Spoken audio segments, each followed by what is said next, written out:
welcome to the Lone Machinist podcast, the podcast where it's just you, your tools, and the work. No team, no backup. I'm Jamie from JSpec Engineering, and every episode we're tackling the highs and lows of flying solo in the machining world. And I'm Curt from Confounded Machine, here to chat about everything it takes to make it as a one-man show in the shop. From grinding and turning to the struggles of running a one-person operation, we're sharing the stories, the tricks, and the challenges that come with going it alone.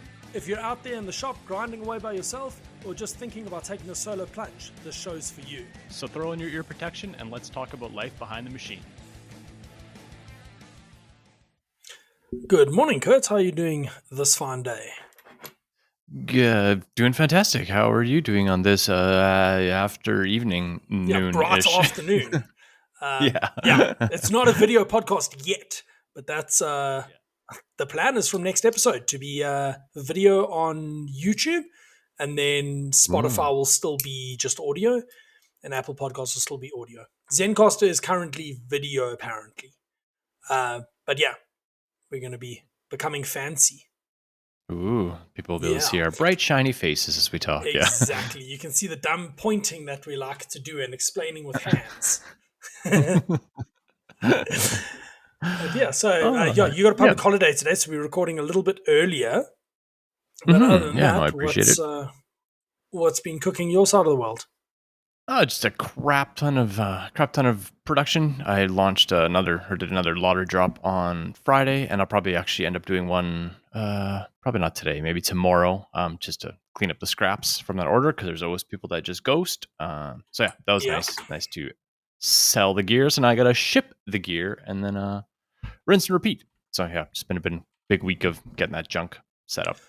Actually, not a big week, because it was just like a small batch, and I don't know, it's sometimes nicer just to do it in smaller quantities, and just I keep playing with numbers to see like if I like to do a batch like in 2 weeks, or if I want to work for like 4 weeks, or if I want to work like for 1 week, or like just trying to feel it out and see where I don't know, where it works best. It's always changed. It's forever change. Yeah, and it forever changes. It's like constantly changing because I'm constantly getting things better. So yeah, It's fun. I like it. I had an intrusive thought today.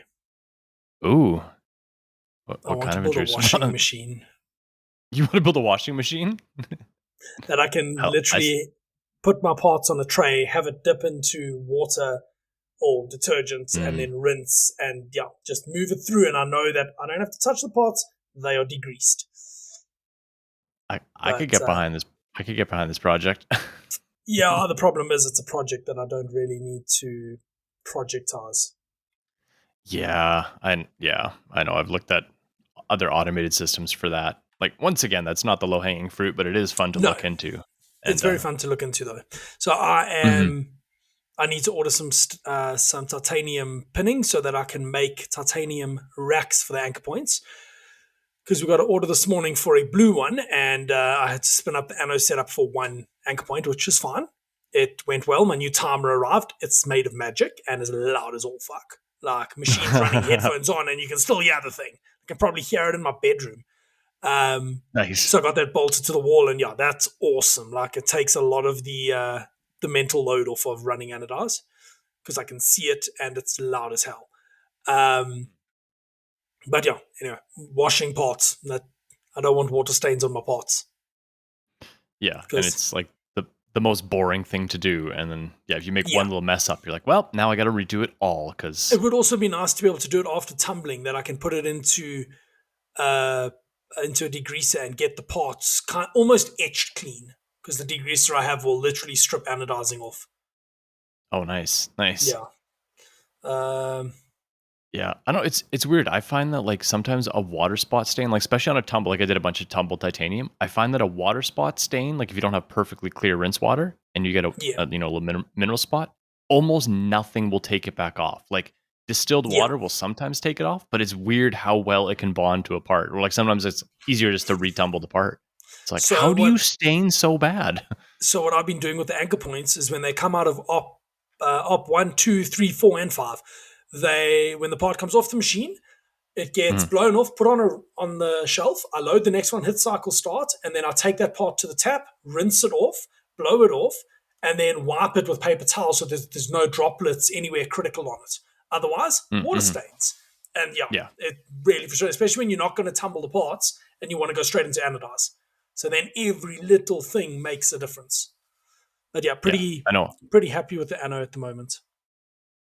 I store, like, after my parts come out of tumbler, I just keep them in water. Like, I store my parts underwater until I absolutely have to take them out of water. It's annoying because parts are always wet, but at least you don't Yeah. get water spots because, like, you just keep them underwater at all times. And Yeah, they don't. I got some water spots on parts today that I tumbled and then washed and then kind of dried and then was lasering, and it stains in like 5 minutes.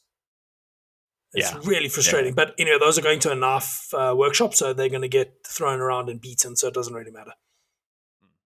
They looked really nice when they were shiny, but yeah, by the time they leave my workshop, they're not going to be shiny anymore. So I figured I'd just tumble them, give it a little bit of forgiveness. Yeah, nice. Well, I mean, it's good that you got the tumbler or the anodizing setup all dialed in, especially if you if you can do it, like if you can do a onesie through it and it's not like doesn't make you want to cry.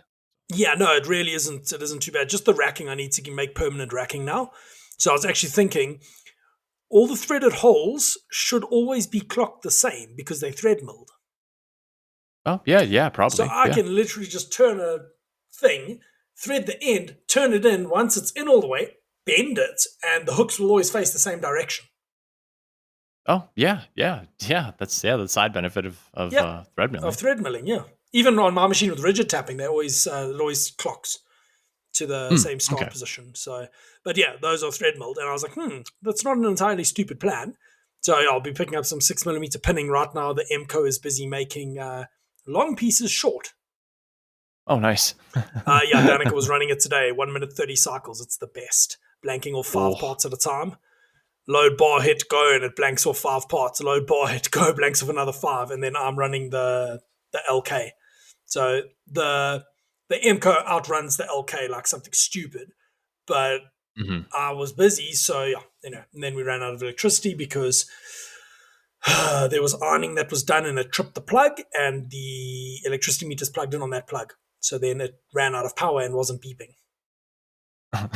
In the back of my mind, I'm like, we should be running out today, but it hasn't beeped, and it wasn't beeping when I got coffee, so must be fine.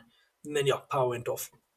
That's so weird. So, like, if you run out of, let's say, credits that you've bought for power, it just, like, shuts you off? Fucking disconnects at the gate. There's a PLC box at the gate in the where the power comes into the property, and then I've got a little magical box that talks to it over the power lines. And you literally go onto your banking app, buy units, type in the magical code, and then it loads units. Sometimes it doesn't. And then Jamie gets frustrated when he can't load his money into the fucking devil box and bypasses it and reports a fault. And then when they're coming to fix the fault, I unbypass it because fuck them. I'm not sitting without power for 4 days. Wow. Yeah, so like if I really wanted to be a criminal, I could go and bypass it in a way that they wouldn't even know. I'd change the load resistor. But we don't need to do that. I'd rather just pay for it and not have to worry about it, because if you do get caught, there's fines and bullshit involved. So I'd rather just not have that bullshit in my life. Yeah, no, fair. Yeah, just pay for the power you're using. But yeah, we're going to burn through power for the next 3 days, because I'm going to have Bertha, MCO, and the LK running flat out on one job. Oh, yeah. We're going to make 1,000 torque splits. So they're going to be running flat out. And Bertha runs... When we're doing that like 14-hour days, load a 750mm bar, hit go and come back in an hour and load another one. And it just spins at 2,000 RPM for that whole hour. I feed it while it's spinning, because spinning up and down takes time. So just feed it while it's doing 2,000 RPM. And yeah, that's literally going to be the machine's job for like 3 or 4 days. Wow. Well, yeah. Earning its keep. So, well, 100%. It will earn its entire cost in this month. Yeah, I say, like, if you're spending more money on power than you're making, you have big problems. Oh no, definitely not. I actually had a look at the invoice today for this job, and it's gone up significantly. But we are also having to pay for heat treat now. So we now gone from initially they supplied material, we did the machining, we gave it back, and they had it heat treated and delivered. Then it was, can we supply material? So now we supply material, we make parts, but we only make enough to full order. And then they do heat treat and deliver. Now they want us to do the full stack. I'm like, sweet. Whatever material I have gets processed, because why not? I can put it on my shelf as stock, and when they want parts, I can say, here's 200. The rest will be 2 weeks' time. And we can carry a bit of stock, because I always overproduce. I never ever just produce the 1,000 I need. It's always 1,020 or 1,050 that go to heat treats because they have a habit of losing things. No, I'm not even kidding. I get free parts back in the heat treats. It's the best. Some like random socket gripper thingies. I'm like, cool. Where are my parts? Because the last batch they managed to lose, I think, 30 parts out of 1,000. Yeah, I don't understand that. Like I used to work with a company that did like castings, and we sent them for powder coat. And same thing, like we would drill the racking holes, like we would get everything ready for them. We even told them, we're like, when you're done racking them, just cut them off the racks, drop them in boxes. We'll take the racking wire Yeah. off. Like, don't worry about like as simple as humanly possible for them. And same thing, it'd be like, oh, we're missing 6 parts. Like, how did you? And they were big, like they were like Yeah. size of half a loaf of bread. It's like, how did you lose 6 of those? Like, do you roll them into the oven or roll them out? And like, then what? Like, where do they go from there? So. Yeah, it's like strange. I've got a 40 kilogram scale now, so I'm going to put these torque splits in buckets, and I'm going to go there and I'm going to plug my scale in, weigh them, say this is the weights of the buckets. Sign here, please. When I pick up, at best weigh more Right. because they are adding carbon to it. But yeah, it best be somewhat similar, or there's going to be problems. Because now I'm on the hook for them losing parts. Well, I find, have you ever seen the teeth in a pop rivet gun, or the little thingy in a pop rivet gun? Yeah. Those little serrated doodads, big ones, like an inch and a half long and like probably made out of inch diameter. Those always come back in the heat treat. Oh, nice. Yeah, nice. I've got like 20 of them kicking around the workshop that were just mixed in with the parts. So yeah, I don't know, freaking weirdos. But yeah, that's heat treaters for you. They're like anodizers, but slightly less useless. I was gonna say all those heat treaters, anodizers, powder coaters, low budget, low expense. I don't know if we've ever discussed the powder coating on my MCO. I don't think so. They lost a part. I don't think so. They literally lost one of 8 pieces when I sent it for powder coating, and then denied ever having it. I'm like, dude, the paperwork was here. I made tags and cable tied tags to everything, so because I wanted different colors that they could correlate color to number. I'm 100% sure I dropped off 8 pieces, and you're giving me back 7, and fucking trying to gaslight me into there only ever being 7. Anyway, I got a stainless steel door jamb made. It was a bit annoying because I was just gonna not have to remake the door. I mean, it added an extra 2 weeks while I waited for the door jamb to be manufactured out of 3mm stainless. Like, I wanted to put the machine together and start running. I had to wait extra like 2 weeks. It was a little frustrating. But stuff happens, I guess. But yeah, so what? I see you've got a lot of things. Mostly, you want to watch me sleep, which is great. Yeah. For anybody who has listened to Project Hail Mary, you'll get that. My favorite line in that entire book was "Fist me." I nearly died laughing. Dude, I'm in the workshop pottering around. Fist me. I'm like, what? Oh yeah, it was great. No, that book. I'm interested to see how they do the adaptation to the movie. Me too. It looks so like, from what I've seen, it looks like the main chickie. It looks like they've softened her up a bit for the movie. Oh yeah, I don't. Yeah, because she's pretty hard in the book. Yeah, she was pretty hard and pretty brash in the book. So yeah, kind of interested to see. But if anyone else has any book recommendations, please send them my way because I'm now plowing through audiobooks at a silly rate. Well, Hail Mary is an easy one to just rip through. Like it's good and it catches you. Putting and it it's down it's constant. Yeah. There's no lulls. It's just like entertaining the whole way. I was prepping for robot tournaments on the weekend on Saturday morning, and I've got my headphones on and I'm listening to Project Hail Mary while I'm getting stuff together. Because at that point I was like 3 or 4 hours away from the end of the book, and it was really good. Yeah. And then there was that last little incident that really, like, right towards the end. Like, I know. Okay, I thought the story was over, but it was great. I know. Yeah, it's like anyway. Back to machining things. Yeah. Ooh, talk about your. Ooh, okay. There's so many fun things on your list there, Curt. Are you going to be doing a Danny Rudolph with your blasting? You know what? I'm seriously thinking about it because for the black like ISO grips I blast them because it's the only way to get that black anodizing to stick.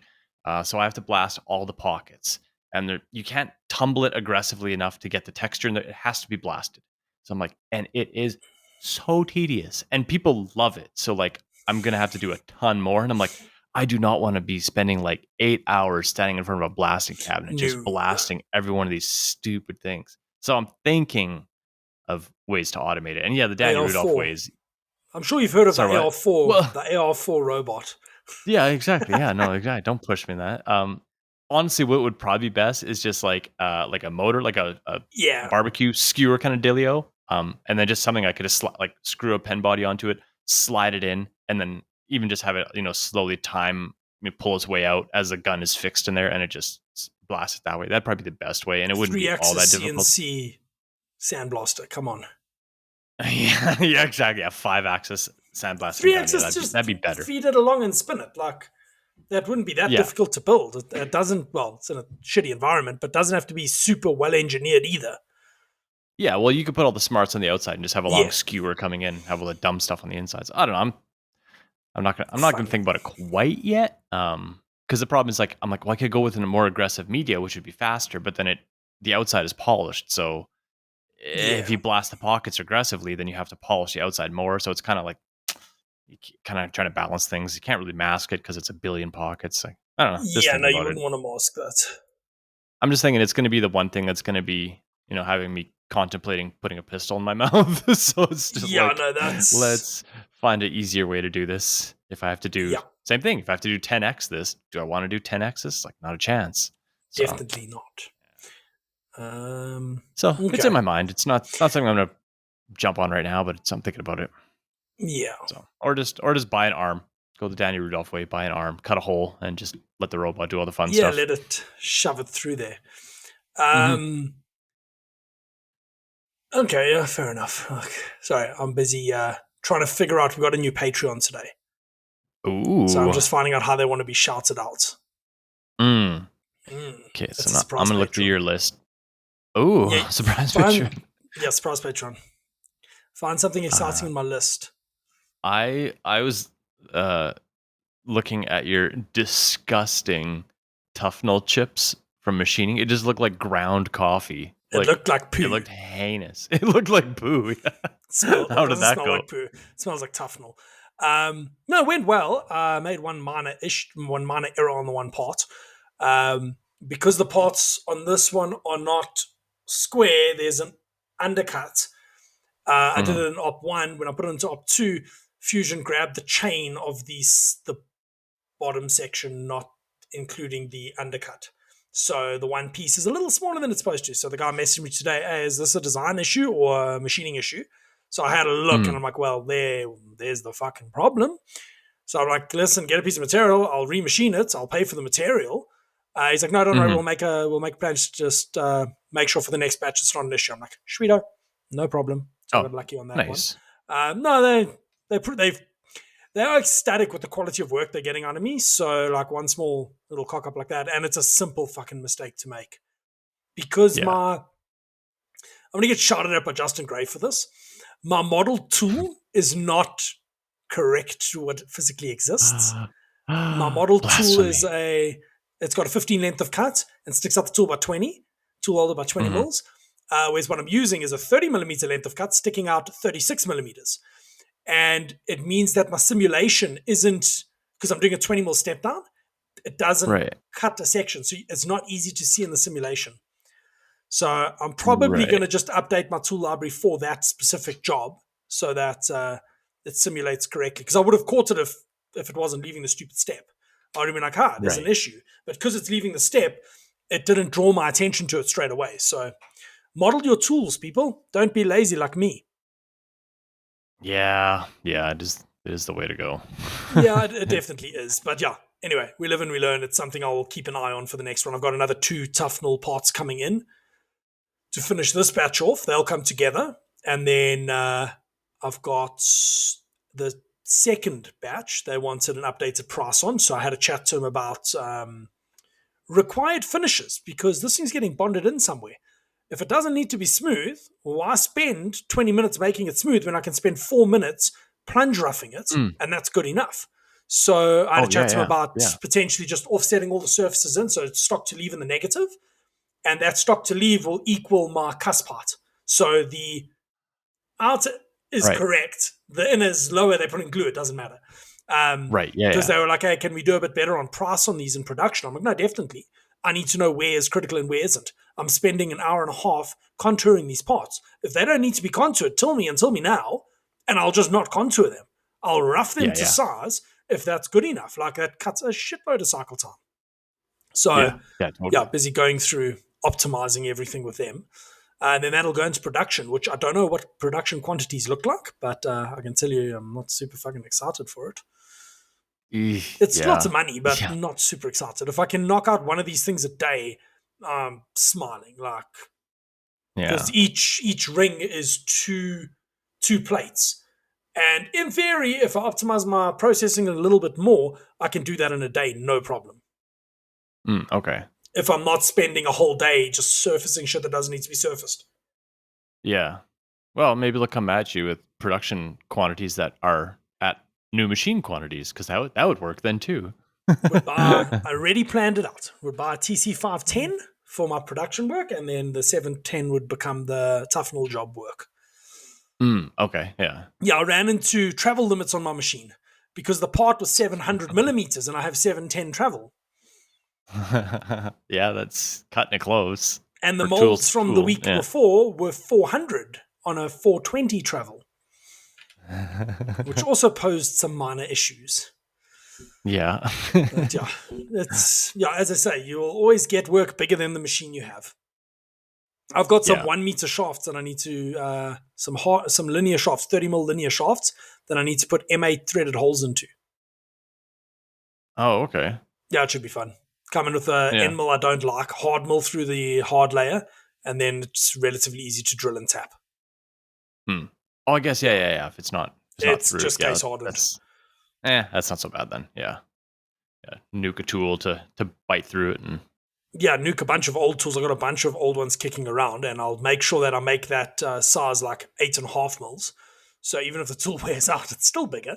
And then come in with a 6.8 drill, and I might, I don't know. I'll see. I might even just drop in with, like, I've got some carbide drills, some 6.3s, and just drop in with the 6.3, and then open it up with a 4mm end mill, and then thread mill it.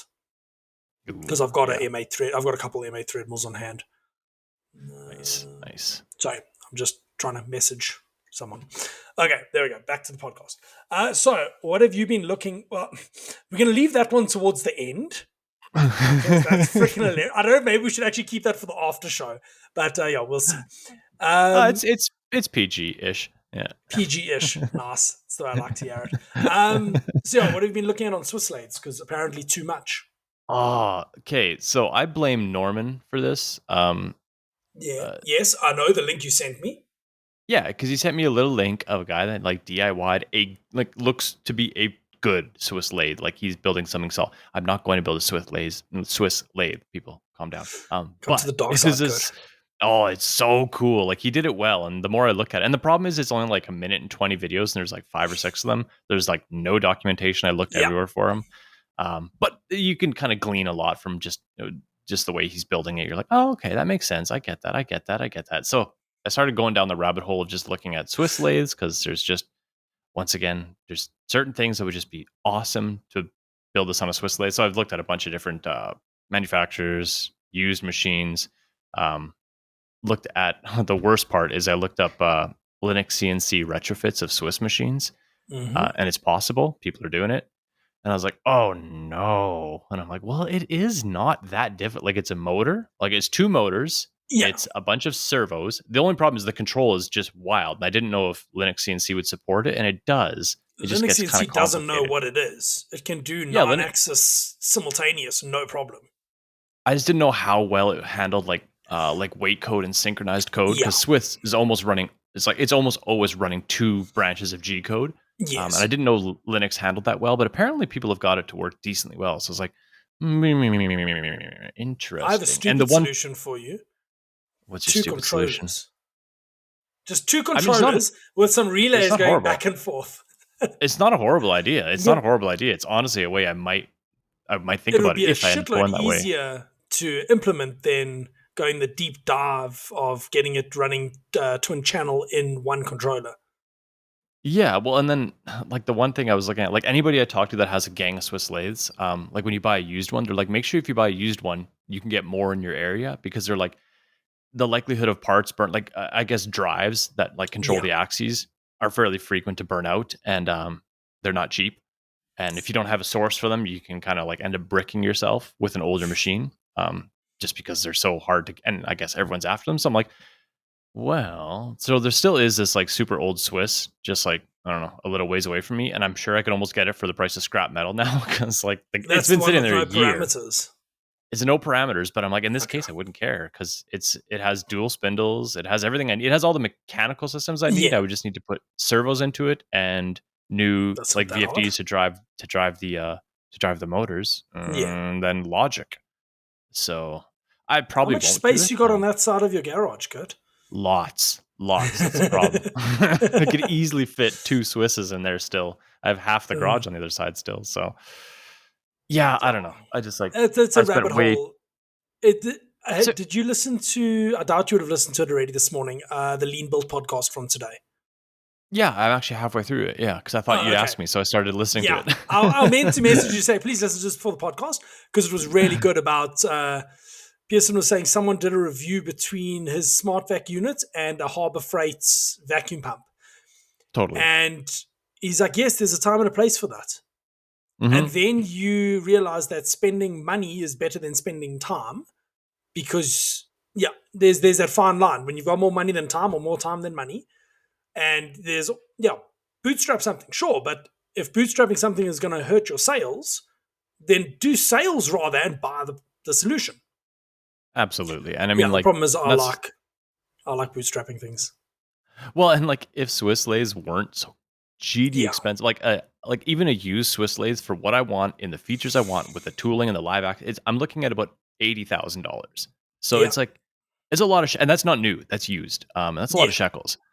So then I'm yeah. like, No, that's well, so I'm like, what if you bought a used, but then you're taking the gamble too, like buy a used machine and retrofit it. Like you don't have, it's not 100% that is going to work, and it's not yeah, 100% that is going to work well. And it's like, okay, well maybe you'll only sink.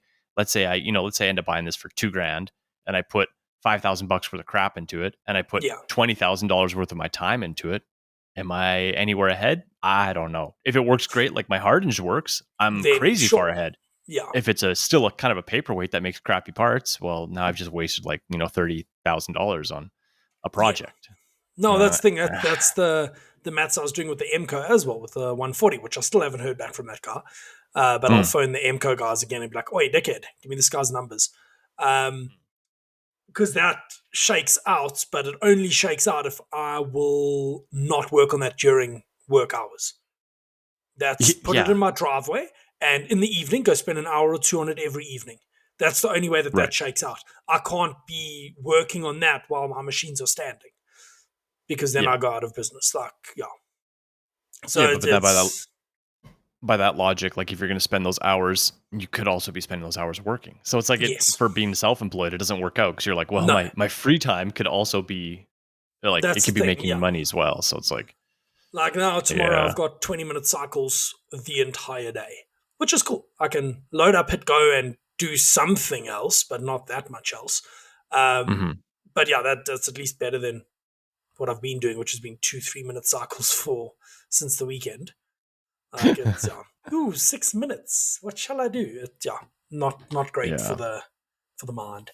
But yeah, I've hopefully have material arriving tomorrow for some 5-inch pallets, some sample mm-hmm. 5-inch, and another mooring point because I'm putting Cool. 2 in my machine. Ooh, I've big. decided I'm gonna pull the riser out of my machine, buy another piece of aluminium that's half as wide, so I still have a solid riser on the side, but then I have Mm, 2 mooring points, aka and harbor, for the rest of the machine that I can basically drop my 2 vices on and off of. And then I've just got the riser for whatever other dumb shit I want to do. Just I want a solid riser as well. yeah, no, it makes sense. Yeah. That's a decent idea. You have the And I've room got for it, enough so go tables, nuts. so yeah, Yeah, I'm not totally. exactly short on table. Um, Yeah. yeah, so that's arriving, and then I've got some more molds to do. Yay! I bought a 4 millimeter extension, so 16 diameter to 4 millimeter end mill, 150 millimeter extension bar, so that I can reach in for this job. And then I also bought a 18 millimeter 2 flute indexable for roughing this whole body out because I need to be able to drop down 80 millimeters. So it's going to sound like shit and go for like a whole day. But yeah, got fancy tools and big blocks of aluminium. 630 bar 120, 145 bar 80 millimeters thick. Yeah, that's a chunk. Yeah. It's a proper chunk of material. So those are going to get put in a vase, and then I still need to make a mooring point pallet with some sort of adjustable height slidey vase clampy thing so that I can clamp the material to do the op one where I'm just going to face the back, poke some holes in it so that I can bolt it to a fixture, which will then sit on that clamping matron as well so that it doesn't vibrate. And then I can go to town across the entire travel of my machine. Nice. But there's going to be a lot of material removal. It's going to be great. That's fun. Yeah, I'm also working on a cap design for the anchor point. So when it's not in use, you can... It's a bit of it's a tricky one because I want it to pull down and seal, but I also don't want it to push out and release every time you unclamp. So if you're running a mooring point with two of them, I don't want it coming up and down because then shavings can go in. So I have a plan. It's a stupid plan, but I have a plan. That I'm basically going to make I think I'm going to make a custom pull stud for it. So it'll be an aluminium plate with a undercut for an O-ring. So it'll basically pull into the anchor point, and then there'll be a hole in the top that you can drop an Allen key or a flathead screwdriver or whatever in. And you loosen you tighten in the pull stud, and then it's low enough that when you unclamp, it actually lifts out. But when you clamp it the first time, you then, so you clamp it, and then you loosen it, and it'll hold it down, but it won't let it eject up. Okay. So there's a bit of shenanigans I need to figure out there, but basically it'll stay in, it'll pull down when it clamps, and when it unclamps, it won't actually eject it, because currently the pull stud is long enough that it actually ejects it. Yeah, so I want to make it that it stays in and it only ejects when you want it to eject. So that's been cooking in the back of the mind for a while because I want something that'll keep the ones that aren't in use covered, because right now I just put a blank pallet on them. Yeah, totally. Yeah. Yeah, but I would like something that looks prettier. Or I wonder if you could make just a big silicone plug, So I printed a TPU one, but slowly you get coolants ingress. So I want to have it that it doesn't fill the whole thing with coolants. So probably just an aluminium disc with some O-ring grooves and things on it to make it look cool. That'll drop in, doesn't matter the orientation, drops it, and then it's just a custom funny Jamie special pull stud that I need to make to have it be able to retain it and not eject it, which I think I can do. I have a plan. Yeah, so you basically put it in with the thing all the way down, clamp it, and then you would back it out until it holds it in place. And then when you want to eject it, you then screw it down again, and then the piston will actually knock the thing out. As I say, when it pulls it down, is there a little bit of is there something that's kind of holding it? Besides the pull studs holding it down, it's kind of. There'll be an O-ring in the bore of the anchor point. So where the pull stud goes, that'll keep it retained. I gotcha. Okay. So that friction should keep it retained, I hope. Because that bore is pretty accurate. It's held to a decent tolerance when we manufacture it. It's actually how I measure the back bore, because it's easier to measure the front than the back, and it's one tool. So we make the assumption that if the front is right, the back is right. Or you can make a plate with just some chonky magnets, but people kind of hate putting magnets in machines. Magnets are dumb. Yeah. I don't like magnets either. Anyway, that's on the... I'm busy with trying to expand the product line a little bit. So making super glue fixtures, 5-inch pallets. So I think I've got 5-inch pallets arriving tomorrow, hopefully, the blanks. And then I just ordered 10 blanks for the 4-inch diameter by 2-inch thick. So nice chunky ones for when you want to hold something, you want to mill a pocket. They work really well. I've got a bunch of them. So I'm going to blank out a bunch of those. And then also super glue on those. I was thinking of making some small vacuum ones, but small and vacuum don't really mix. When your part gets small, just use super glue. And then I'm going to modify some pull studs in the MCO when I'm done blanking off 1,000 parts to make thin pull studs that only require 9 15 millimeters of material so that I can make a big vacuum chuck and not have them stick through. So like a Okay. 25 Yeah. mil plate, and then the pull studs, I don't want them to stick out the top. So then I'll make some stubby pull studs where I'll just put them in the MCO and face off the back of the threads and put a Right. chamfer on Yeah. it. Like you're Yeah. not going to rip it out with the amount of force the anchor point has. Yeah. Oh, Yeah. No that's doubt. actually something to discuss between podcast and after show. I figured some things out. Yeah. Ooh. Oh, yeah. About some of the other pallet systems in the wild.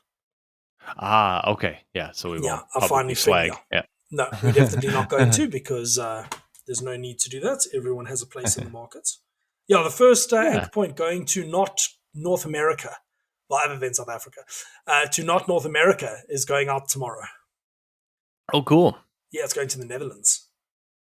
Ooh, fun. Yeah, we had a bit of we're having a bit of an issue with the shipping. We overcharged for shipping. So we had that fixed. And then he bought 2 shirts and that broke it. So Danica fixed it again, sent some emails saying, hey, sorry, we overcharged you. Do you want a refund? Do you want store credits or do you want an additional 2 pallets? So he's getting an additional 2 pallets. And if those 5-inch ones arrive, he might just get 5-inch ones to test. Nice. May as well. See if I can get him to do some cool. testing. So yeah, those are heading out. I keep getting an inquiry from a guy in the US somewhere wanting to buy a cheap Pearson system effectively. I need to have a chat to him and just be like, dude, what you're asking for is stupid, and there's a reason we're doing it the way we're doing it. And just explain to him. He's like, no, he only wants it with 2 locating pins. I'm like, dude, just put fucking pockets around the other 2 that it only uses 2. At least then you can still use the front one as anchor point, or the back one as an anchor point, or you can use them together as a mooring point. Like that's the whole point of the system being the modular base. So anyway, I will type him a long ass email and then get ChatGPT to make it not sound condescending. And he's emailed me like 4 or 5 times asking about it. I'm like, dude, it's been released. Go look at the product. Like, they basically want a cheap version of the Pearson Pro pallet system. Yeah, like, that is not what this is. Right. Yeah, exactly. It's filling a different niche. Like, totally. Yeah. So, and that's it. Everyone has their niche and does well in their niche. Hopefully. I don't do well yet. We'll find out. I'm working on doing well. Yeah. But yeah, anyway. So I went up to the knife guy quickly. That's why I was allegedly a few minutes late. To drop off filing guides. Some smart illiterate ordered the wrong length screws.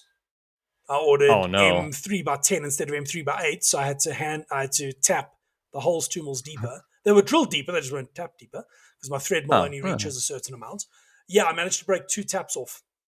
Oh no! Highly skilled. No! So yeah. I'm waiting for him to place an order, then I've got to order another 200 screws, and I'm going to order the right length ones this time. But the torques on those screws is hot. Hot garbage would be a compliment. What do you mean? So it's a countersunk screw, but it's got a hell of a chamfer, and the Torx bit cams out for nothing. Oh, yeah. It's super frustrating.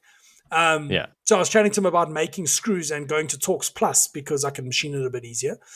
But making screws, I blanked off a bunch of screws over the weekend, and then I was getting questions on what insert I was using. I'm like, no, it's a 16 ER with a 0.5 full form, so it looks really, really stupid.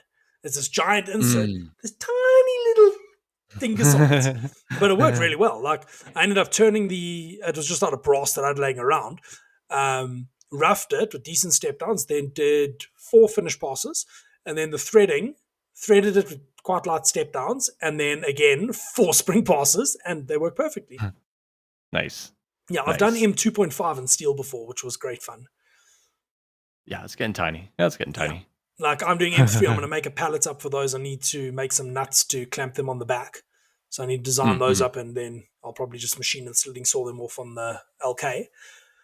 And then that'll be my machining plan, and then machine the heads down to make them pretty, because these people want pretty screws, but they don't want the Torx clocked because that's expensive. Yeah. Well, fair. Frustrating, but yeah. By the time I buy some holders and some end mills, we're at the same price as buying a broaching unit. So probably just buy Yeah. broaching units. It's a lot quicker, like a hell of a lot quicker. Yeah. Well, and if they, And then like I said, if they don't care about it being yeah, super, super pretty under, like, yeah, then broach for yeah. sure. And then I'll send you a picture of the stupid plan I have to clock my brooch because I want it clocked anyway. Nice. Okay. Yeah. You see Loads my of people pallet, you're like, message Jamie, me. why the fuck is there a screw in your pallets? And no, that's the clocking pin. Loads of people messaged me after the Yeah. fact and were like, "You can get broaches at clock." I'm like, okay, good. That's good to know. I'm not going to broach Yeah. still, but No, you're still not going to know. broach. Yeah, But no, good to know. it's not worth it. Not worth the cash. I mean, honestly, approached me 2 weeks ago and have a brooch. Like, if the brooch salesman knocked on my door, I would have been like, "Yeah, I'll buy your brooch." But now that I figured it out, I won't. But still, Yeah. I probably would have caved. Yeah, Well, I was looking lots of tears. at what size torques I have to do to get away with a 1mm end mill. It's freaking huge. It's like a T40. Oh, yeah. Well, and It's like giant. you like to do because you can get away with not having the point go so far into, like, depending how small the torques is. I think it gets easier as the torques get smaller. Because even on mine, they're technically not perfect torques because I don't go into the corner, which is like a 0.2 millimeter diameter or something crazy tiny. But like, Okay, yeah. none of the tools are formed for that. Like, I've never found a single Allen key that has those razor sharp edges because they're just going to round off like as soon as you put it in your drawer. So yeah, they don't make them that way, and they smash the Allen. It's not like they're milling each Allen key; like they're probably just forging them or like squishing them, whatever. Yeah, they punched or something to that effect. Yeah, and then they likely have a heavy processing after the fact to kind of kill the burrs. So anyways, I was thinking of just making them all flathead. That's a great idea. People love that fastener. So you can actually buy flathead ones that the guys use for putting knives together, and then they grind. So they'll lock the knife handles together with Loctite and screw it together, and then grind it off. So it looks like a pin, but it's actually tightened together. I've made them for my neighbor. Then I make them long, and he just grabs a pair of vice grips and tightens it because it's getting ground off anyway. Sure. So we will see. I think there's going to be some interesting hardware that we get into making out of some funnish materials. I see the merit in that. Like, if you're making like a low priced product or whatever, but like if someone gives me like a good product and it has like a fastener that can't be removed, I'm going to rage.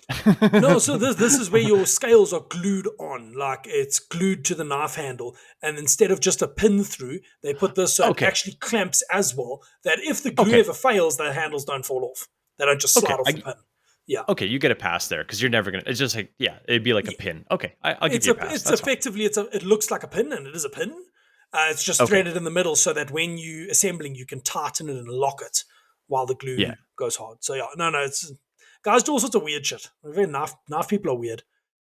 Well, that makes sense with like epoxy handles. Like, you're never. I thought it was like a pivot screw for like a folder or something like that. It'd be like they do hidden pivots as well on folders apparently. I'm like, that's just fucking insane. What happens when it wears out? So anyway, I was up there today having a chat to the guy, and we'll make some fanciness. I'm just also not looking to spend a bunch of money on promises. So until I have an order, I ain't doing shit. But that's just what it is. Our new patron has not come back to me, but then I can't say I'm surprised. He has a bit of a track record of not responding to people. I might know who this is. You do know who this is. I spoke to his liaison. His handler. His handler. I'm just going to shout out everything. Okay, anyway, let me shout out our Patreons. We've got a new Patreon today, along with the rest of Patrons who make the cameras on the podcast show us. Because as of next week, hopefully, if all goes to plan, we will be posting a video podcast on YouTube, Spotify, and Apple Podcasts will still just be audio, but Zencaster and YouTube will have video of us looking pretty and doing the pointing things like this and explaining things. So do you have a new camera right now? No, not yet. Okay, it's just the extra lighting. I was like, it looks so extra pretty, lighting. But it should be by the end of the week. So Ooh. That's getting Okay, sorry, get carry on ordered. with the Patreon. Get ordered tomorrow. But anyway, that's courtesy of the patrons. Thank you, patrons. Speaking of the patrons, thank you especially to Jade from Benchmark 20 and Luke from Fabtastic, along with our new Patreon, AJ from Audacity Micro, Subtract Manufacturing, and Taps and Patience, all in one go. He hasn't responded, so I don't know what to call out, so he's getting called out on all of them. But yeah, thank you for the follow. He's following us at one of the top tiers, so he's going to get shouted out every week. Oh, I appreciate it. Thank you. Yeah. Also, if you're looking to have things manufactured, check out Subtract Manufacturing. They do manufacturing of things. They got a network of shops, and send them your part. They'll quote you, and the price will probably be good. Pretty much a little bit cheaper than Xometry, as far as I understand it. And all done domestically in the US. Sorry, I keep cutting Curt off. It's quite fun. Let's see if I can keep cutting him off. Wait till he starts speaking, then I'm going to speak again. I'm going to design an entire Swiss lathe and then just send it to them piecemeal. It'll cost me like $1,000 or $1 million to make. Yeah, that'll be one expensive machine. Yeah, exactly. They've got a Patreon as well. And if you're on their Patreon, there's their Discord, which is awesome. We had a hangout on there last week, Friday. So Friday nights is the Jacob Jamie hangout. I think we had like 6 or 7 people in there at one point while we were talking cuck, and it's a lot of fun. It's quite a good community going on there at the moment. Nice. So worth checking out their podcast. Check out Subtract. If you want to join their Patreon, you can get into their Discord, and their Discord is very, very active.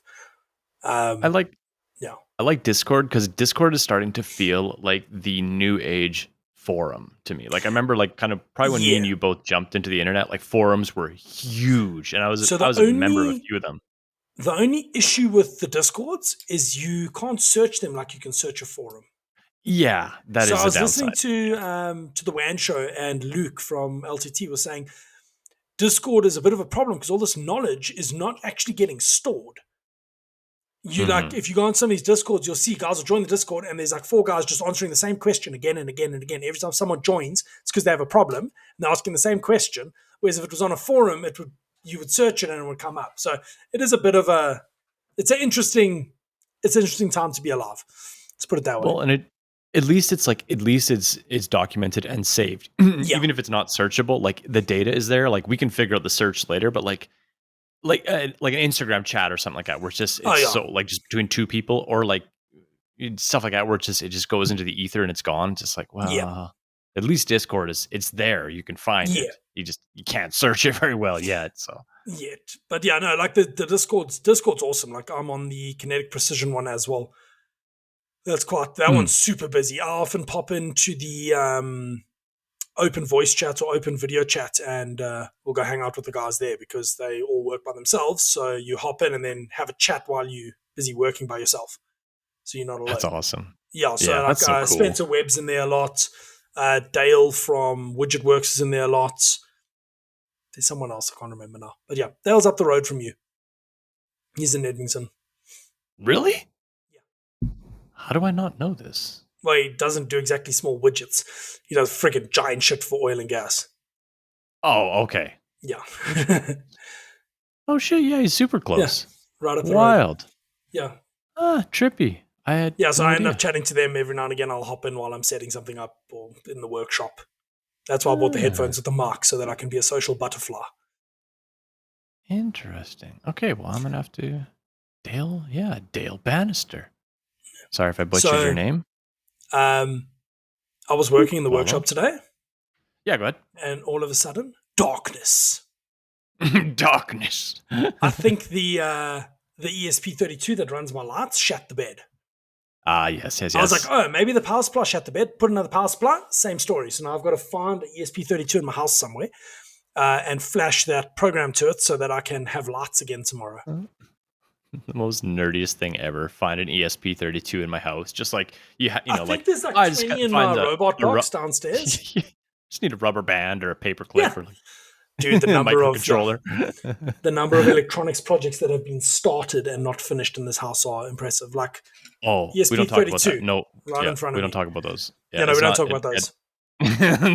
No. Speaking of electronics projects that have been started and not finished, compressor controller. Yes. It is getting revitalized. I want to Okay. make it in such a way that you don't have to plug it into a computer to configure it. Okay. So it's got a screen on it to tell you the pressure and the state. Yeah. So I Yeah. want to have it with Oh, two yeah. buttons, hold the buttons to set whatever. Like I just need to work that through and then convince ChatGPT to write me not entirely shit code to do that. And then, when it boots up, the only problem is I want to store the settings into EEPROM, which on a Arduino is not a good plan. So I don't want to hard code it. It needs to be user adjustable. Right. So I might switch over to an ESP to do it. Also, then I can put the ESP on the back of the circuit board, so when it arrives, it doesn't look like a ESP. It looks like a fancy thing. Right. Because Yeah. I might just spin up a bunch of them. Because I need to get my compressor under control a little bit. It runs way too much at this point. Like that thing is forever running. Yeah, it's getting more and more. So I need to buy a new compressor as well. But that's a problem for when this one shits the bed entirely. Yeah. Yeah. Fair. Like then I drive down the road for 30 minutes and buy one. It's not the end of the world. But yeah. So your last two. Oh wait, why does tumbling and nebula? What? Tumbling and it doesn't make you cry. I got excited. I thought it made you cry. Yeah, no, like that nebula finish. I'm forever messing with it, but I think I finally have a method. Actually, with the talking from last week, the polishing that I was doing on titanium, which basically just meant like I went with a bigger diameter buffing wheel, so my SFM is increased. And I've used like proper polish for titanium now as opposed to like general purpose, which weirdly enough works way better. Who would have never guessed that. Yeah, like that. You never would have guessed that something purpose built that would work better. But the interesting aspect of it is on the buttons, and not so much the pocket clips, because I can't, like, they're harder to polish at a really fine finish, but the buttons are so small that they're very easy to polish to like a stupid level. So now they're so shiny, they're so mirror like, they look wet. Like it looks like I dipped them in lac. Yeah. Like they kind of have a gloss. They look like they have depth to them, especially when that like nebula entropic finish is put onto them. But the cool side effect is it's way more tolerant to like skin oil. Like if you rub it with your thumb, normally it really dulls the finish, because on titanium you only get the color from the depth of the oxide layer. So you're not. It's a clear oxide layer, and the way it bends the light is the way you see the color. It's not technically color. You can think about that whichever way you want. It's really cool the way it works. Yeah, the oxide is clear, and that's how you get the color. But so if there's surface undulation and you like rub skin oil on it, obviously the light's going to refract differently and it's going to look different. But the more polished it is, the more it's resistant to that. So these are like way more resistant. They don't pop as much like just directly, because they almost have that. What do they watchmakers call it? Like black polish, like where it gets so shiny that blue, it's so shiny that black polishing. Yeah, you see it. You see the color, or if it's off angle, it's black because it's like it's reflecting so well, and it's kind of getting into that territory. But I think people are going to dig it regardless. But yeah, it was just kind of a neat kind of side effect that I didn't really understand what was happening. I was like, oh, I know what's going on here. So yeah, that's kind of, and it's cool. Easy. It's easier to put the finich on, so it was kind of like win-win-win. Well, so. Bonus, yeah, that's always good. Okay, I think I only have one more thing left. Oh no, I have two more things. Fusion is retarded. Oh, I'm dropping the hard R again. So my Fusion the other day entirely shat the bed with drilling cycles. Like entirely. Just would not post the code. Restarted Fusion, it posted, and then did something, and then it stopped posting. So that's weird. Kind of curious to anyone out there. Is anyone else having shit with their Fusion when you are saying select same diameter and running holes on different planes is when it tends to do this. Like we're not talking like fucking stupid planes, just like a couple mils difference. And every now and again, it shits the bed hard. And I logged a report. They actually want me to send the file through with Fusion, because I'm like, this is unacceptable. I've spent an hour trying to post this code. My machine's standing because I can't post this drilling code. It posted fine, and then I regenerated the toolpaths, and it wouldn't post again. Weird. Yeah, just telling me like it's not a dimension. I'm like, dudes, it's a fucking dimension. You posted it 2 minutes ago. So yeah, it shat the bed hard. So I need to figure out what's kind of going on there. It is also posting code to like the 8th decimal, because I just YOLO placed holes because it's for a fixture. It's like fixturing holes. Like, YOLO, draw a circle. That's where it is. No constraints, no dimensions, fuck all. Okay. Yeah. So it was posting with a lot of digits. I don't know if that was causing the issue. But yeah, the kernel crashed. And then took me a while to figure out I need to restart Fusion. Restarted, it posted. I changed something else, and then it wouldn't post again. And then I restarted again, and then it posted, and I'm like, don't fuck with it. Just leave it as is. Yeah. Like, just post the code and run the fucking machine. Because at that point, I'd lost, I think, close on an hour. I'd run every other toolpath, and I needed to go back and drill these drill toolpaths so that I could take the part off the machine. So, yeah, really weird. And then, we did Combat Robot Tournament this weekend. Yeah, I watched that little video. I think it's just a regular video on Instagram. People can go watch it. Yeah, I posted it as a reel. Yeah, that's cool. I like watching little robots. Flanker. Fucking, I lost my weapon every single fight. Did you? Okay, I love the sound of that weapon. Like, dude. So we bought new motors, and they were cheap motors, like super cheap, $15 motor and ESC combo from AliExpress. Oh wow! Like super cheap. And the shaft on the motor goes into the bell and has a grub screw on the side. No flats on the shaft. So you get a little bit of impact and boom, shoots off. So first time I'm like, oh, should I snap the shaft? Right. Finish the match, unload. Hey, wait, the shaft's there. Push it back together, tighten the screw again. Carried on like that all day. Every fight, I had the bell come off at 10,000 RPM and bounce that weapon around the arena. It hit the wooden bumper, the one window, and then the other window. Cool. And then I still won the match because then I just switched to a pushing match, and I've got the wedge, so I just push them around. But yeah, no, it was a lot of fun over the weekend. I think I came third. I ended up driving myself into the pit in one of the matches in the semi-final. But yeah, no, it was a hell of a lot of fun. It always is. Like now we're getting more destructive guys. So this was the most destructive bots we've had. We had 6 destructive bots, and I think we only had 8 non-destructives this week. So it was it's getting more and more destructive, which is awesome. Guys are learning. Bring spares. Be ready to repair your robots. I've got some very silly plans afoot. It's interesting because I'm assuming that's like a 250 gram weight class or something like that. 225. Okay, and it's just amazing the amount of like potential energy you can still develop with a robot that small. Because there's like the little crashes are like they're legit, just like boom. You're like, whoa. Glad there's glass or plexi around this. There's polycarb around it, and we're gonna probably put a 2mm layer of Lumex, which is PTG, offset with 2A tape on the inside. That'll get stuffed up, and then we just replace that because that's cheap, as opposed to the expensive polycarb.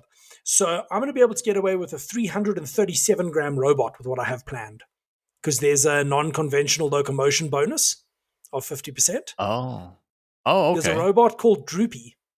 It's got 2 weapons like this, and feet, and you spool one up and spool the other down, and it goes woof, woof. And you walk. So it's super slow, but come at me, bro. I'm just weapon. Like, right. Yeah. It's all weapons. So, I'm going to probably build one of those with some old motors from a 6-inch racing drone from like 2014, 2013 that I've got kicking around. So I think I'm going to build one of those just for something different. Oh, that's cool. Because then it's literally just a case of come at me, bro. I got this. Like, you're not stopping my weapons. That's the one Google search I'm avoiding here is like local robot fighting club, because I guarantee there's a few of them in my city that I could probably just go to and like, but I'm like, oh, this is gonna be such a bad, because I have a shop where I could build the coolest robots with, and I have to know how to do it. And like, the only way I have discipline on this is I don't look at it till the Thursday before the tournament. Sure. So I might spend a little bit of CAD time, but I don't start making anything till the Thursday before. And I mean, Thwanker was designed at 5 o'clock on Friday evening, between 5 and 6. Took me about an hour to design up. I put the print on before I went to bed. Saturday morning, I machined everything and I competed at 12 o'clock. That's cool. Threw it together. And I didn't have time to actually play with my robots. It was be ready for tournaments, but I only have like half a day, because otherwise it can just eat up your whole life. That's what it would do. That's also, 100% what I would spend all week building these things. We started the league when I had a bit more time. I was busy with easy stuff and like our overheads weren't as Yeah. high as they are now with the machine Yeah. payments and whatnot. So it was fun. I could afford to spend some time on it. Now, work comes first. Like, robots are very secondary and thirdary. Like, Yeah. yeah, they're not a high priority to me. Well, and I'd want to build something and like, yeah, I'd want to build a tiny one because it'd be really fun to build a Yeah. tiny one. But also, I would also love to build just a tank, like a The thing 50 is, like, they pound get class, so just expensive death so machine. I quickly. I know, I Yeah, know. The motors, the battery, everything gets, and then the everything. damage gets huge. Yeah, Yeah. No, yeah. it gets silly. That's what's nice about the small stuff is you don't necessarily write a bot off every fight. Well, and you can fight in like an arena that you can build, as opposed to being like, Yes. okay, well, we need 2 inch thick, like, because Well, like we got this arena is millions of rated. joules of power and like, Yeah, as far as I can tell, this arena is rated for £1. It's what I spec'd it for. It's a okay, 4 foot by 4 foot arena with 4mm polycarb. yeah, And if you're obeying the yeah. tip speed limits, you're good with up to £1. Hmm. And yeah, we Yeah. don't enforce tip speed limits now because you can't really put that much weapon. Like, everyone's running 2S. We know what motors they're running. We know they're not going to get anything much over, what's it? It's assuming your battery's fresh. 20K or something. Yeah. Yeah, 18,000 RPM. That's nowhere Yeah. near problematic speeds. Yeah, if people start doing dumb shit, then we will start to regulate that. Like, we're putting out a thing now. We will be enforcing a throttle kill switch on your remotes. Also, your remote will be put on a table while you load into the arena, and once the doors are closed, you may pick up your remote. Because we had the one weapon spin up while the guys were in the arena. And it's like, no Yeah. one's been injured yet, but like, all my remotes, all the guys who have spinning weapons except for one team have got kill switches. Like, I know my rope, I click it, disarmed. I can move the throttle, nothing's happening. Yeah. Whereas their remotes, I need to figure out how to implement it on their remotes for them, and then I'm just going to force them to have it. Because at some Yeah. point, there's going to be a problem. Like, we have the fire extinguisher that we don't want to use because it was expensive, but it's there in case. Like, we have a lithium, a fire extinguisher for lithium, because at some point someone's battery is catching fire. Absolutely. So Yeah. we are Absolutely. ready for it. I mean, we did an event where we had 2 buckets of sand ready to go, one to throw the robot in and one to bury it. Yeah. Yeah. That Sitting works too. under waiting because at some point it was going to go badly. Yeah. But it will happen and it will be exciting. So let's talk about your last topic and then your second to last topic right at the end before we get to our goggle boxes. I think we would both need the second or the last topic. So I think it's something that you're probably running into as well. So we'll just talk about that one. Why not? Or unless you want to go the other way around, I don't care. No, it's fine. Just an auto replier. I think we both could. Like, I'm gonna set one up for instance because I send the same message to so many people, and I don't really want a canned response, but sometimes I just need a canned response to get the data across, and then I can still like throw a couple little tidbits in there to make it feel like I'm not just a robot.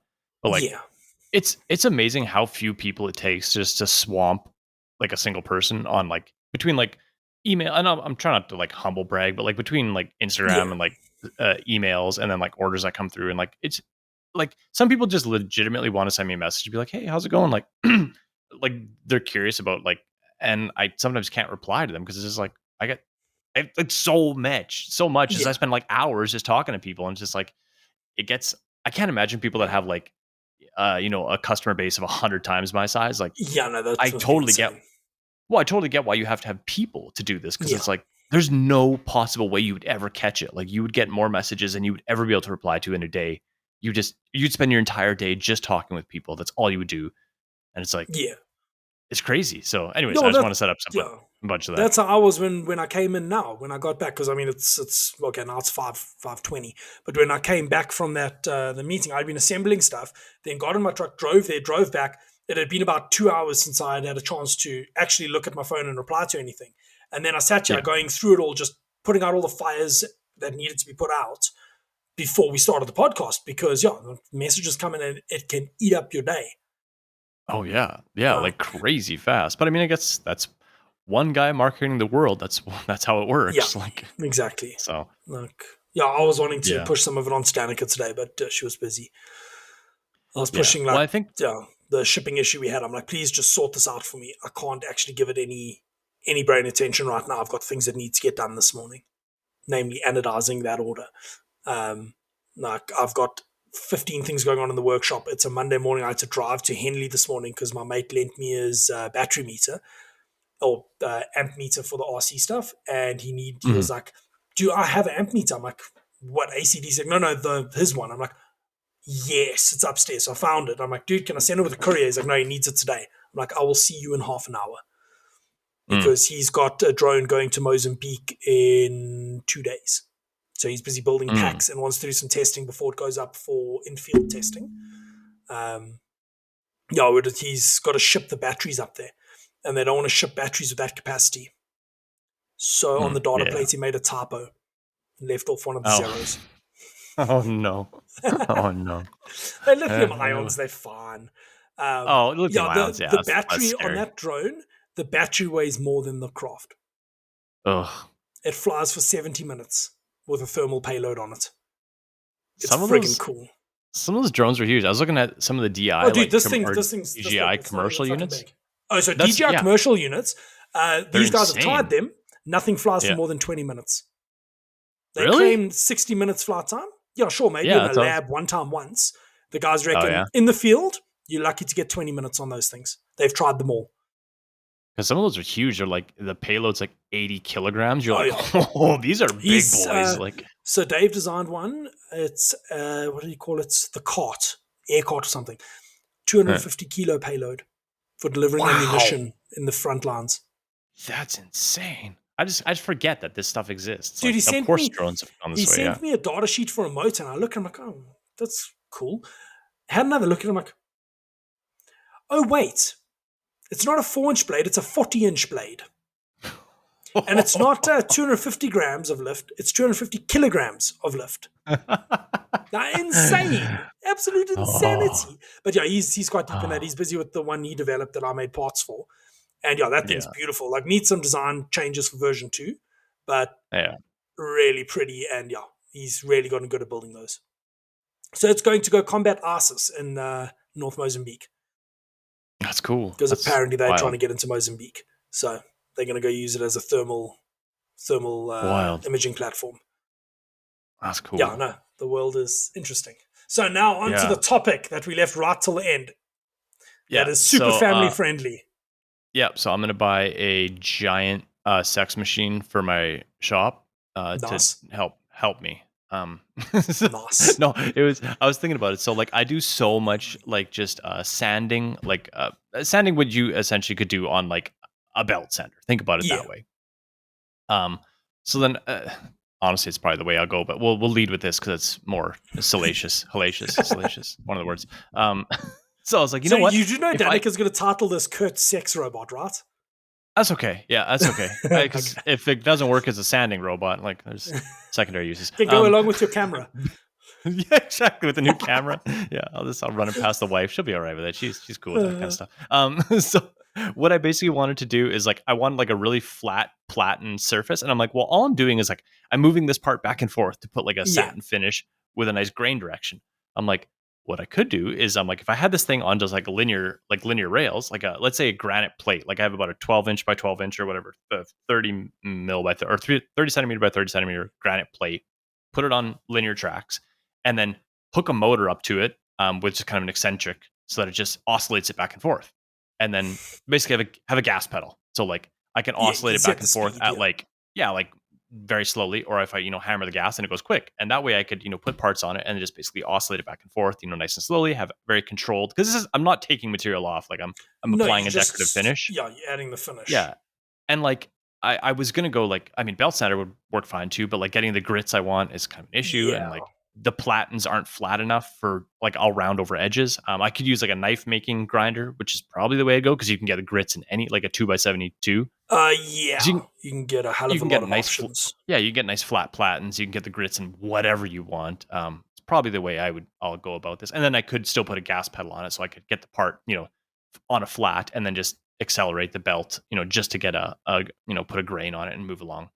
But yeah, I thought a big oscillating thing would be much funnier. Are you sending me a link to? Yes, it's to it's to a sewing machine servo. They're not expensive. Okay. It's a 700-watt servo that does 50 to 600 RPM or 50 to 6,000 RPM or something stupid with a pedal. Okay. The linkage for a pedal. Okay, I'll click it.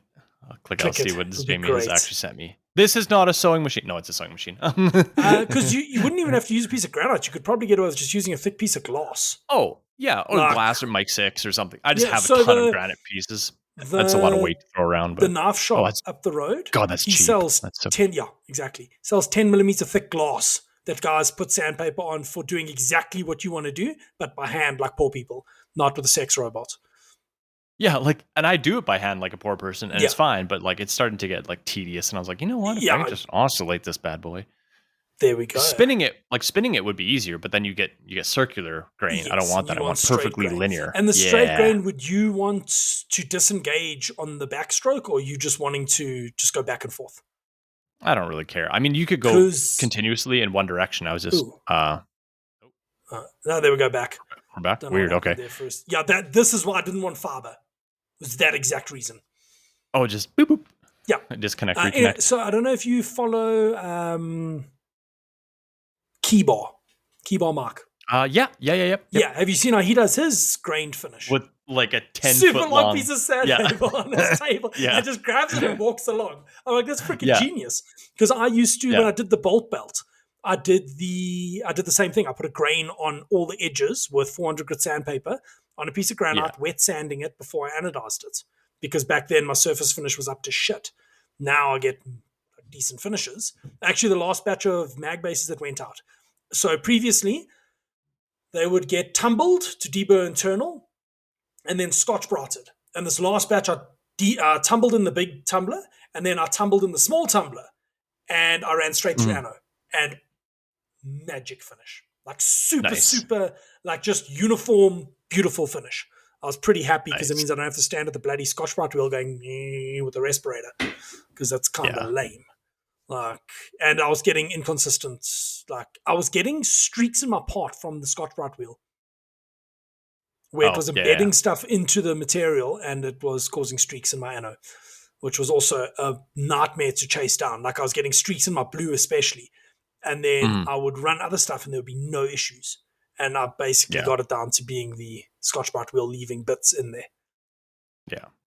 Well, and Um, I should say also the other reason I was thinking about this of like something oscillating is I want to do it all wet. Like, I hate dust. I hate dust so much. So yeah. even if I built like some sort of putting notes in here, even if I built some sort of like a 2x72, I would still want it to operate underwater or with like a mist on it. Like I can just imagine this Yeah. thing But it slurry. slings it. Yeah, I've done that. Yeah. I used to Yeah. surface grind parts on my, for whatever the 1 inch little belt sander is from Harbor Freight. I had one of those that I made a Oh, surface grinding attachment to and printed a yeah. TPU top wheel for the contact wheel.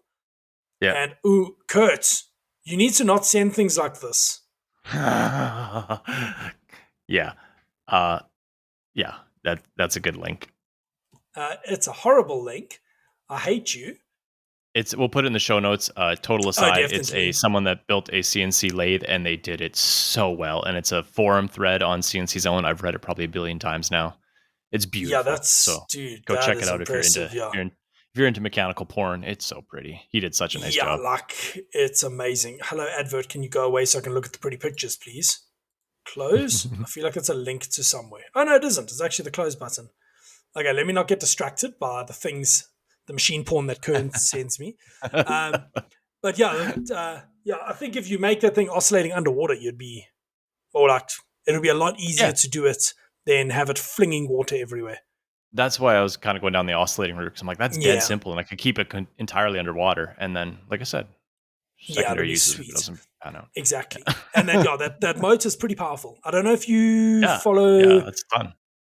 I'm going to butcher this name 1 second before I butcher the name. I think I might be able to pick it up off my YouTube history instead of.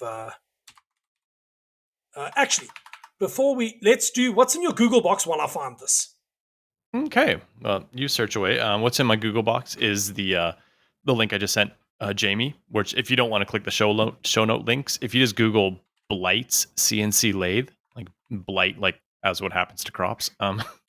He's got a beautiful build. So that's it's like a turret CNC lathe, just tiny desktop size, but built super super well. So The pretty. turret's Um, super cool. Yeah, like everything is just custom machine. The wiring is beautiful. The cable management is beautiful. The everything is just really. He built a bench for it, an enclosure. Just it's pretty. Just go look at it. That a bunch of CNC related stuff. The Action Box YouTube channel. They also did a Yes. DIY CNC lathe. You should go check out that No, they video if you didn't. They haven't. bought an MCO and retrofitted it. Yeah, okay. I I'll was put gonna a link for caveat that that. with it's still pretty. He did a cool Yeah. job on that. So that's also in my search. I And actually rewatched that the other day. oh yeah, yeah. Yeah. I can't remember why. And I wanted to see how he integrated his turret because I wasn't sure what turret the 140 had on it that I'm looking at. mm, But turns out it's compatible with my current turret program, so bonus. nice. And the Yeah. last thing in my Google box is a website called Retro Games Official. They have the Retro Gamer Pro. It's like a little Game Boy esque looking thing, but it has like every console on it for playing all the little games. Nice. It's got a little analog stick. So Instagram caught me with their ad and I clicked it. And now I'm like, interesting. So I'm going to Google it and make sure it's not just like vaporware, make sure it actually exists and that people actually think it's good. And I'm going to buy myself something like that, I think. I was actually looking at building a portable with a Par 5 because Par 5 can simulate a PS2. Yep. And if I can simulate a PS2, I can play GTA 3 and Need for Speed Most Wanted, the original one. So I was kind of keen on that. But yeah, I don't know. I kind of want something to be portable with because it's cold in winter. But I don't want to spend the money on a portable gaming solution because I don't play that many games. Fair. And this was this is like $140. So I was like, I'm not going to be able to build it for that. And like, I'm not going to. Like, I would rather just play it than build it. Exactly. No, exactly. I was looking at the Switch and the ROG Ally and a bunch of the other ones. Okay. Anyway, wait. Let me go back there so I can get the name correct. Marius Hornberger. Yep. I follow him. Did you see his video? The newest, the tool post grinder milling tool post. Yeah, no, I haven't watched it. I saw it. Came across. Oh, dude, it's really good. I watched it the other night. He uses one of those servos that I sent you the link for.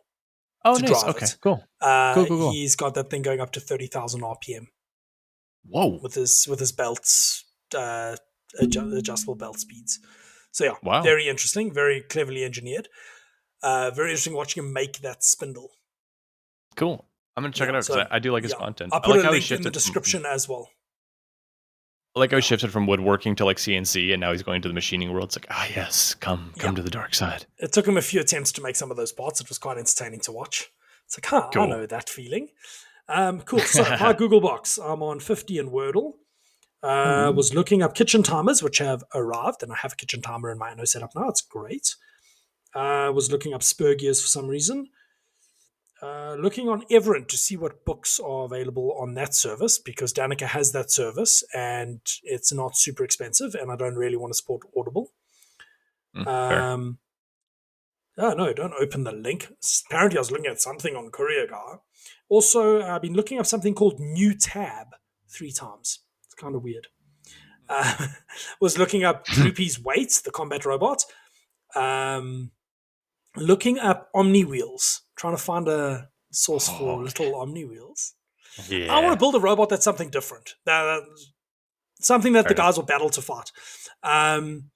Looking up Project Hail Mary, looking up 7 Eves, looking up the anchor point, and then one of my customers that we laser engrave for, I have like 4 of their things from scanning their QR codes that I laser engrave. Also, figured out how to, Danica figured out for me how to do variable-driven engraving on Lightburn. So sick. You pull in a CSV file with all your serial numbers and QR code addresses, and you link the CSV to your file, and you say automatically increments, and every time you engrave, it engraves the next serial number and the corresponding QR code. Oh, cool. That's like nice. Just every time you hit go, updates. So we did 25 of them the other day in like half an hour. So cool. Very, I knew it could do it. I just didn't know how to do it because like it's one of the things, we can do serial number engraving. I'm like, how the fuck are you doing that? And now I know how to automatically sequence.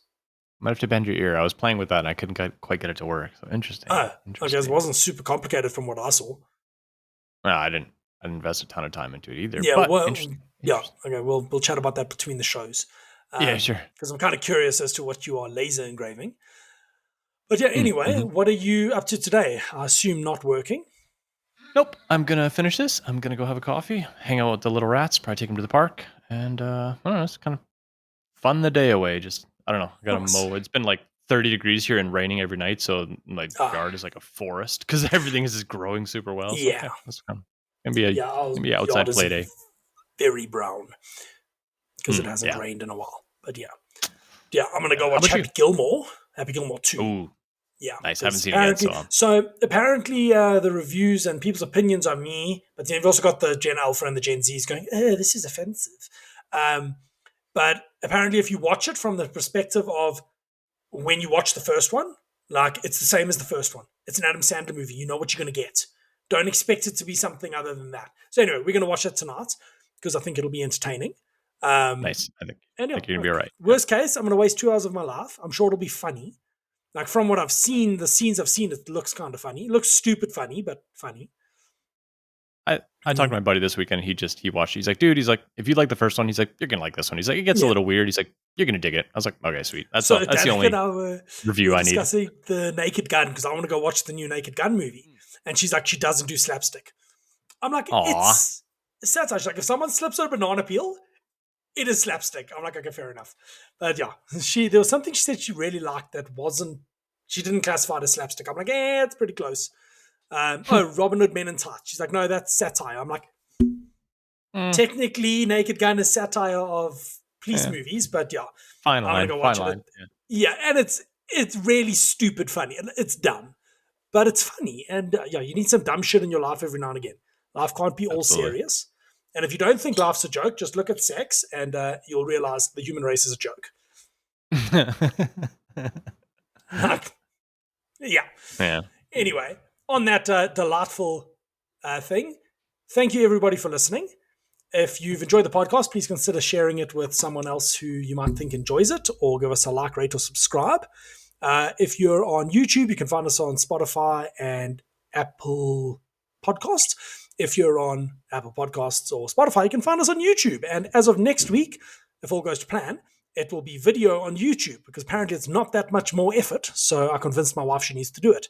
So yeah, then you'll get to see our faces while we point at things. I'm pointing now, but no one's going to see this. It's great. Pointing at things.